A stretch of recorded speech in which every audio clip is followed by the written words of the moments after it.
brought to only 3 states. There will be some MLAs, some MPs who would be having their internal wanting the pound of flesh. Now, regarding the figures, the BJP was saying that their figures are very good.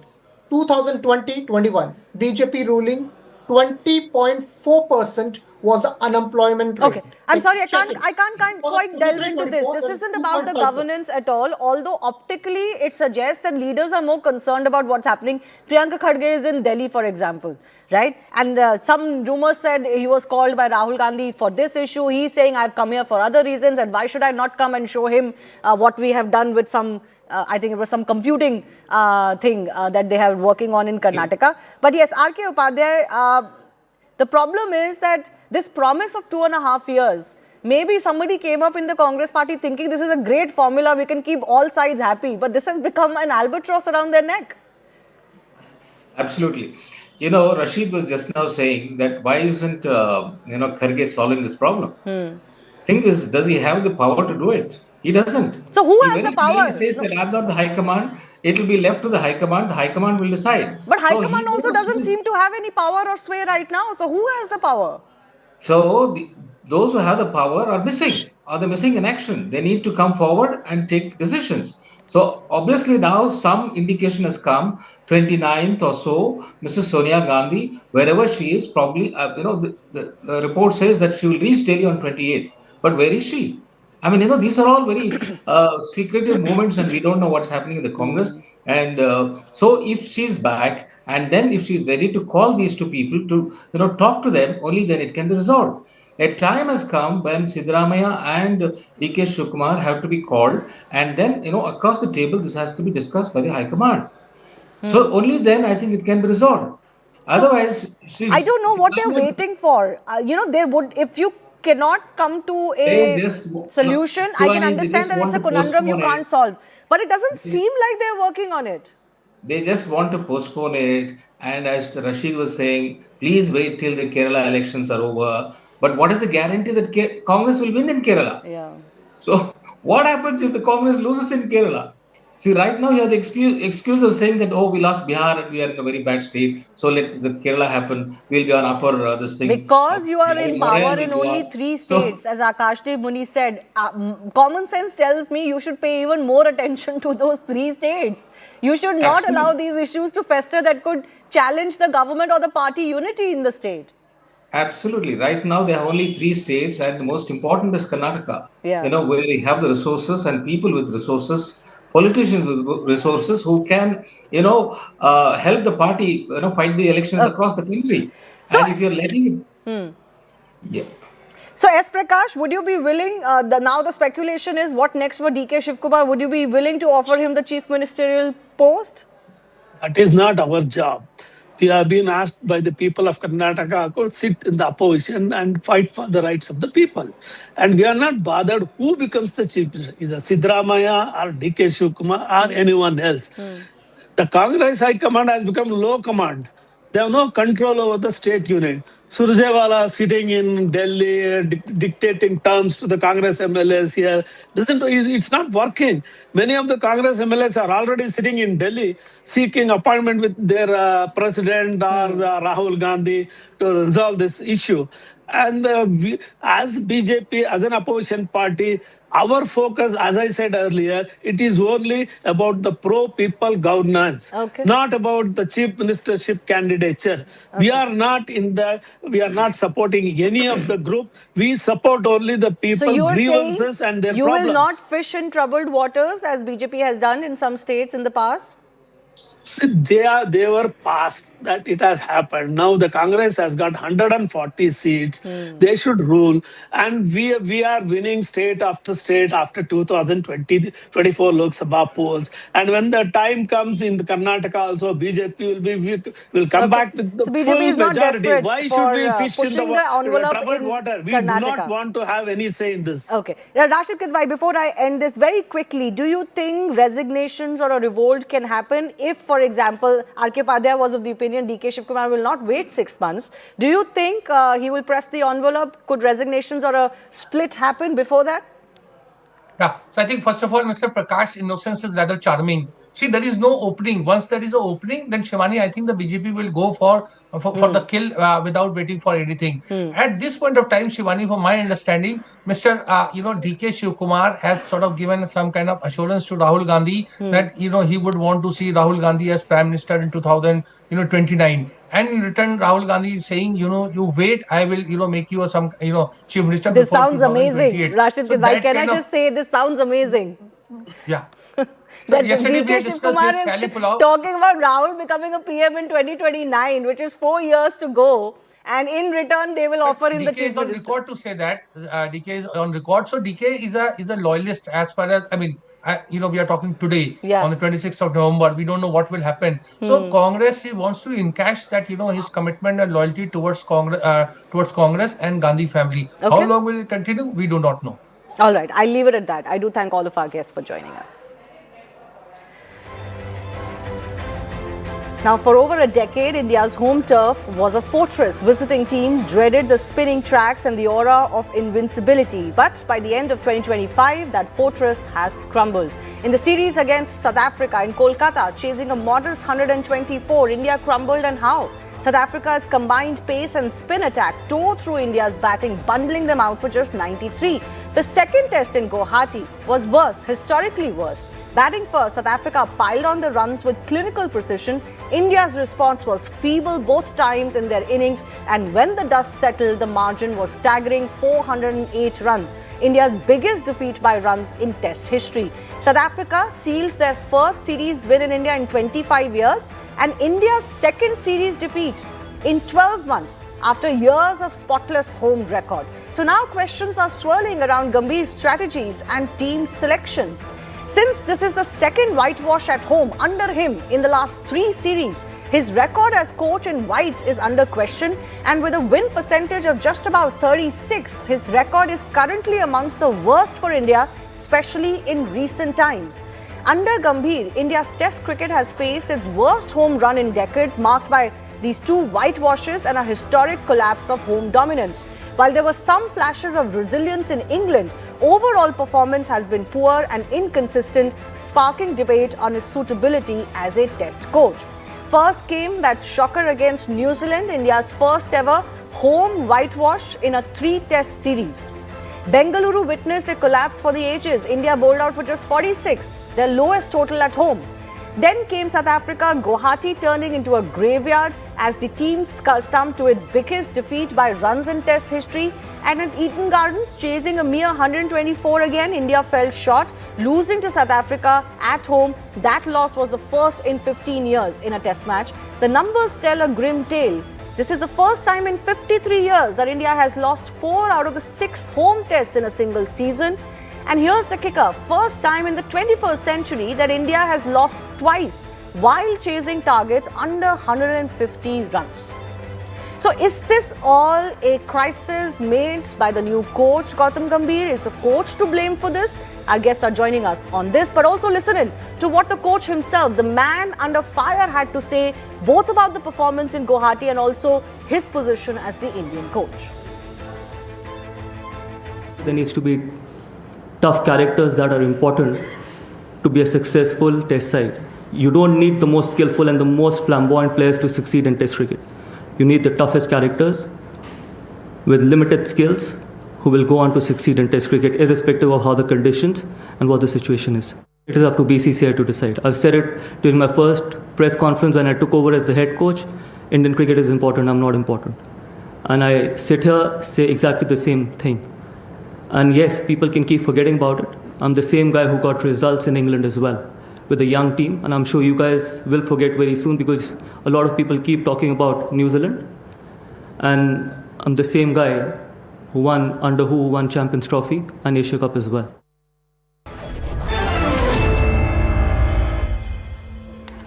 Let's go across to Chandresh Narayanan and Ayaz Memon, senior journalist, joining us. Chandresh, I begin with you. Gambhir says, see, I'm the same person who won Champions Trophy, Asia Cup and had a good series in England. So is it fair to pin a lot of the blame that is actually being placed at his door because of these whitewashes at home? Uh, I think if Gambhir understands that in India we are obsessed with white ball cricket, and Ayaz sir is with us, he'll know that whenever we do well in white ball tournaments, starting with the '83 World Cup, we have never done well in Test cricket after that. '83, same thing happened. 2011, after that, we had two whitewashes in England and Australia. Nothing. Our Test cricket suffered. Something similar has happened.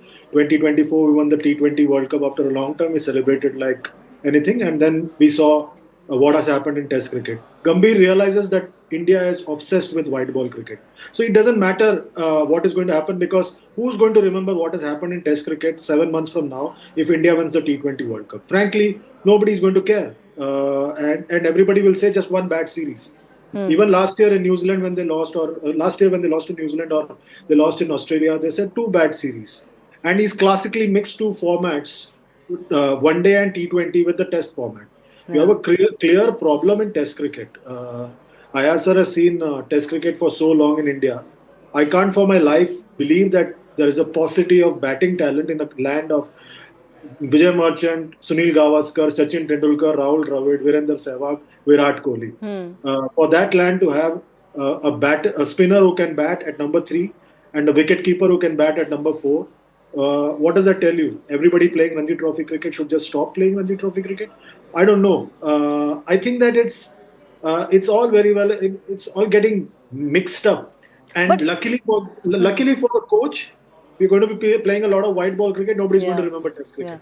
No, but is it his fault, Chandresh? What has happened, the ignominy in Test cricket currently over the last 12 months or so, is the blame with Gautam Gambhir as the coach, or as he suggested that players have to apply themselves?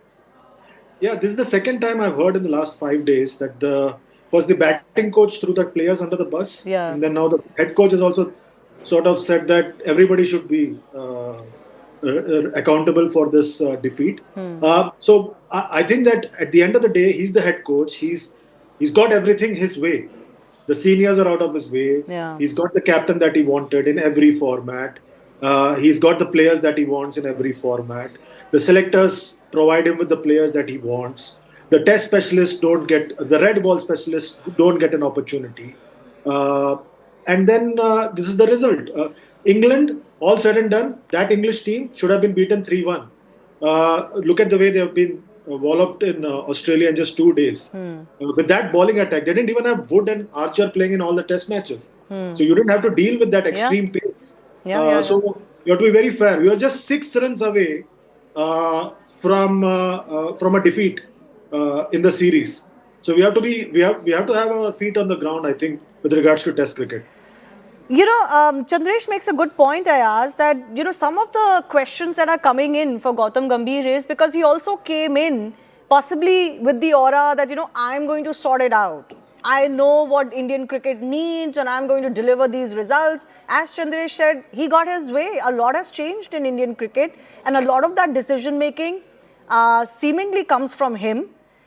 He is also a straight shooter who seemed to suggest at many stages, where before he became a coach, that he knows, you know, the secret sauce. And naturally the questions rise for a character like him. But of course they should arise, Shivani. I mean, this is a horrid defeat, 0-2. The first match, you take the lead of 30 and lose by 30 runs. The second match, you are left way behind. You're losing by a record margin. And you must bring up, I mean, I know Gautam said, people keep bringing up the 0-3 result against New Zealand. But I dare say for about 6, 8, 9 months, he used to bring it up himself that we have to learn from those mistakes and make sure it doesn't happen again. See, intent is one thing. Nobody is questioning his intent. Obviously, he wants a team that will reflect also on him in a positive sense. He wants Indian cricket to do well. He obviously wants the players to do well. But it's not just about intent. It's also about the outcome. And the outcome so far seems to suggest that something is going haywire.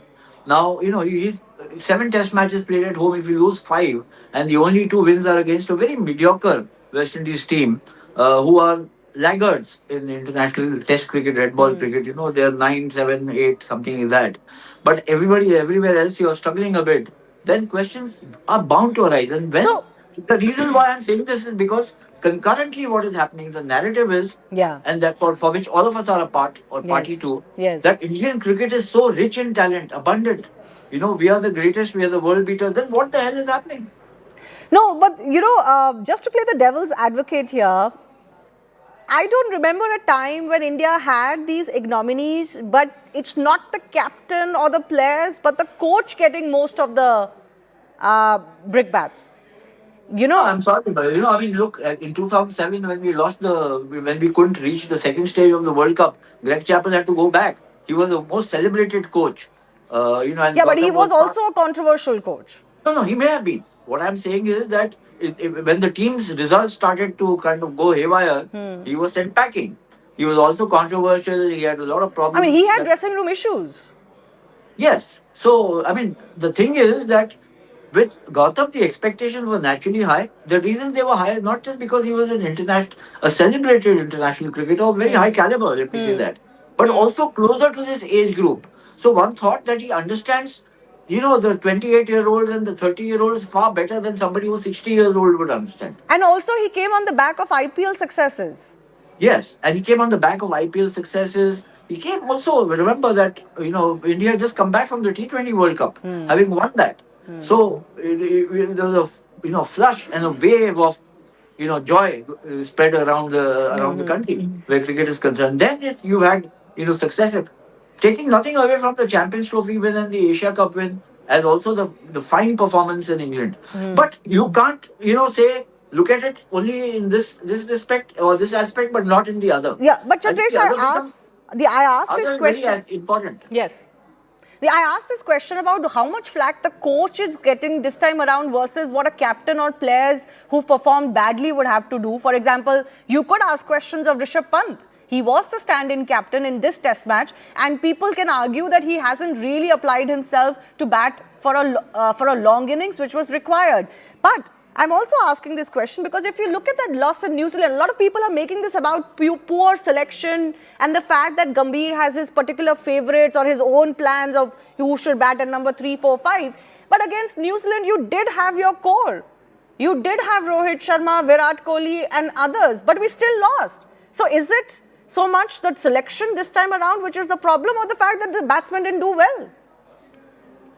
Shivani, you make a fair point. There are multiple factors at play, but Gambhir is the face of the team now. You don't have the stalwarts of the past. That was probably, you could say, a team on the decline where which lost to New Zealand. You also had Ashwin in that team.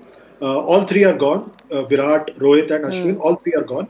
And this team has no stalwart, so to speak. Maybe Bumrah to an extent, a world-class operator, but he looks a shadow of his former self. In the first innings, in the first Test match, he did brilliantly. But I think somehow first Test match, the fact that Rishabh Pant allowed Temba Bavuma and Corbin Bosch to get away on that third morning when they added 44 runs, which proved to be the difference in the end. All these sort of factors add up, and you sort of it just keeps piling on in the end. At the moment, the side is Gautam Gambhir's. He's the face of the side. Even though cricket is a captain's game, you have your captain who led from the front in England. Unfortunately for India, he got injured in the first Test match. He missed out in the second Test match. The first Test match, if Shubman had been around, it would have helped to some extent in chasing down that 124. Maybe his ideas would have been different to bowl out the tail in the second innings of that Kolkata Test match. Things could have been a whole lot different. 93 for 1 to 121 for 7. If Shubman had been around to hold the innings together like it did in England, things would have been different. Okay. But my point is, you chose very few batters, specialist batters. Karun Nair is penning poetry and everything on X. Sarfraz Khan has lost weight. His father has lost weight. What more does he need to do? We don't know what is the reason, why he's out of the side. Rajat Patidar is injured. Shreyas Iyer doesn't want to play red ball cricket. He's also injured. Your captain is injured. It seems like there is a lack of red ball batting talent. Yes. And maybe there's also been a fault that we haven't really given the ones that we had picked a year or 2 years ago a consistent run for them to start, delivering more consistently now. I asked very quickly how to solve this number 3, number 4 problem. What is the solution? I don't think there's a quick fix solution now because we are in a big hole. It's a gaping hole now. I mean, the obvious thing would be for Shubman to come back, so it just lends you that much more heft and class at the top. And then go back, revisit guys like Patidar and certainly Sarfraz, with his stellar record in domestic cricket, also international record, which isn't bad at all. In fact, it's quite good, impressive. But I think really one must put the finger on the problem that we've had, Shivani. And I think that we are doing a disservice to the South Africans by not extolling how they have won this series rather than going on saying how India has lost it. Sure. And let me explain to you. They won the WTC world title, beating Australia in England despite giving a first innings lead, despite Australia having Cummins, Stark, Hazelwood, Smith, Travis Head, the whole works. They hung in there, they fought back brilliantly, they won. And I want to add what they did in Pakistan. They lost the first test match, they won the second, squared the series, they picked horses for courses, they got players who will do well there. The guys who did well for South Africa and Pakistan, you had Simon Harmer getting 13 wickets there, 11 wickets for Maharaj, 11 wickets for Muthuswamy, 9 for Maharaj, 33 wickets for the spinners. They outplayed the Pakistani spinners on Pakistani tracks. Dizori was the highest run getter in the entire series from both the teams. And they've come here with that kind of preparation, and you see that reflected in the stats here. The highest run getter is the South African, the highest wicket taker is the South African. Absolutely. The top 10, the top 6 are South Africans in batting and bowling. And what to say of the fielding? We saw how marvelously, brilliantly they fielded.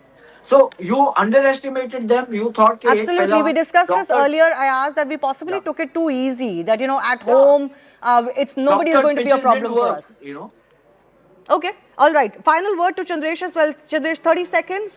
What's the way forward, or that one thing that you think India needs to do, both from the coach and the selectors? They're also copying a lot of the blame, frankly, right now. Go back and make A-team cricket your focus, which was when Ravi Shastri was the head coach and Rahul Dravid was in charge of the National Cricket Academy. Build that A system. Also ensure that your center of excellence sides play red ball cricket. That's not happening. South Africa does that. Bangladesh does that. Zimbabwe does that. Lot of other countries do that. Okay. We can't expect that with our population and our player base will be good. If you don't put in a plan, you will never succeed. Ayaz sir spoke about South Africa. Even New Zealand last year went to Sri Lanka first, played a series there, then came to India. India doesn't think about going to Ireland and playing a one-off test match before you go to England. Or you can't even go to Australia and play before you go to New Zealand next year. So you have to think of creative ways of ensuring that your red ball players are in play. Otherwise, you will continue to fail like this. Okay. Maybe some of that the BCCI also should get in now as far as preparation, etc. is concerned. Maybe a conversation with the selectors and the coach and the captain going forward.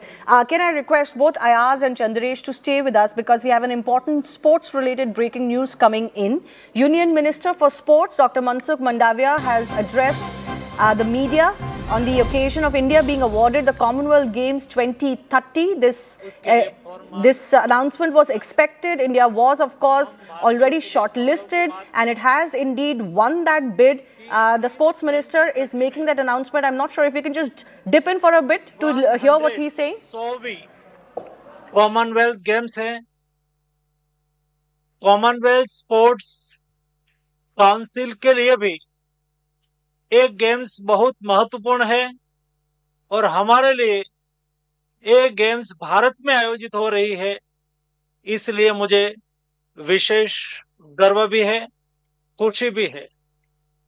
दोस्तों, मोदी जी के नेतृत्व में sports sector बदल रहा है. पिछले एक दशक में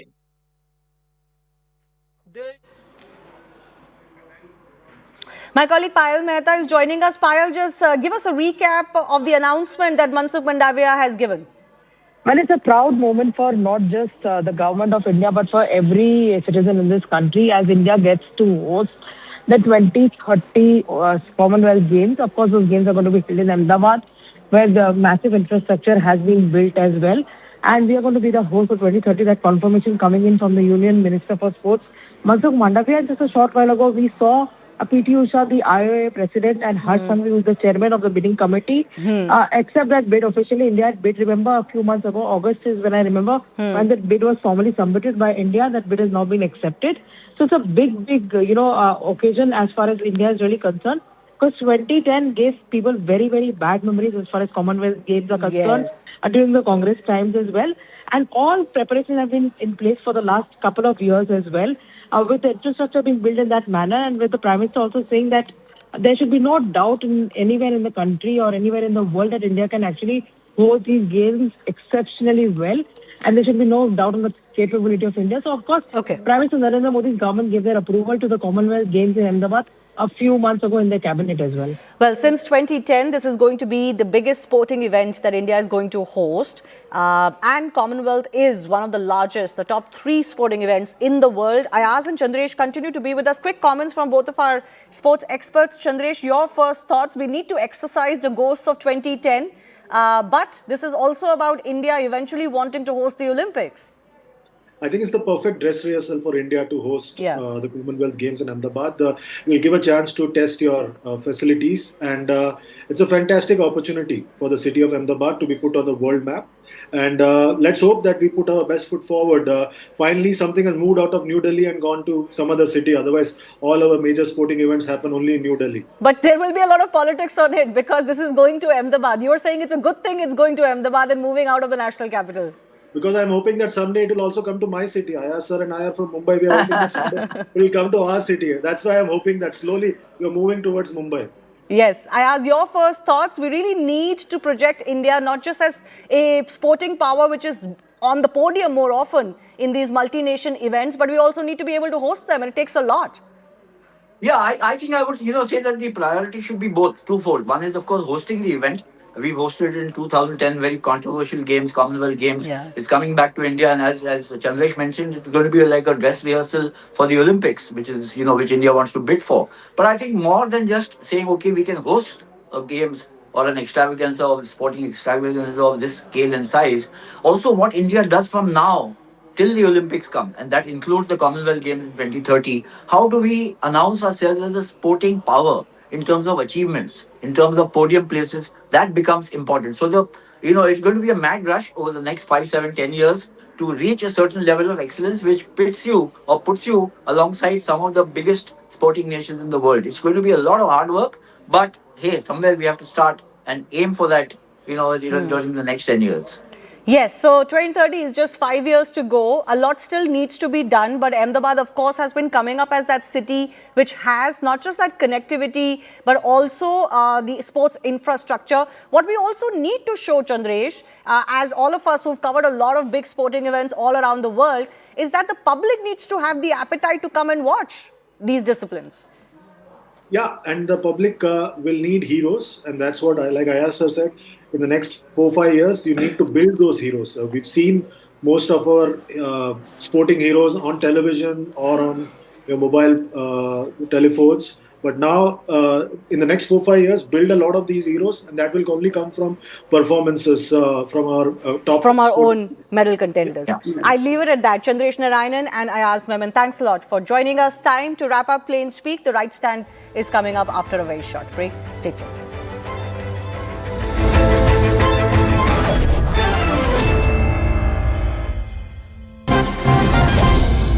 And we are getting some important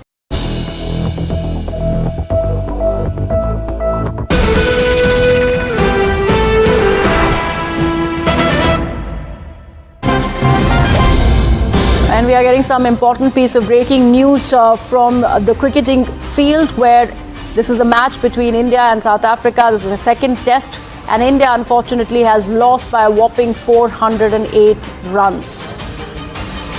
My colleague Shivani Gupta with more on this. Shivani, a heartbreaking attempt at, in fact, taking on South Africa. 408 runs is the margin that we are talking about as far as India's losing is concerned. Yes, this is the heaviest defeat for India in a test match in terms of runs, and certainly ignominy that has been piled on the Indian team by the visitors, the South African team. They have not just won, mind you, this 2-match series 2-0, but they've also won it very, very comprehensively. India was not a contest in this test series at all. Yes, a lot of the attention went on the pitch and the spin conditions in the first match, but here as well, even if the pitch was not as quote-unquote problematic, India couldn't really stand up to the South African bowlers, and a lot of questions will be asked on not just the quality of the Indian batting lineup, but what is going on as far as the dressing room is concerned, the team selection to begin with,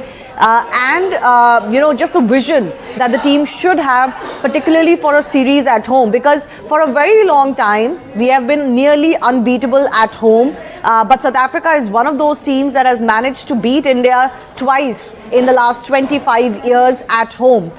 So something was certainly not very right as far as this test series is concerned. Yes, there was that injury to Shubman Gill in the first match that could have been the difference between a win and a loss. But you cannot really depend on just one batsman alone, even if that happens to be your talismanic captain. Overall, there has been, I think, a little bit of inexperience that has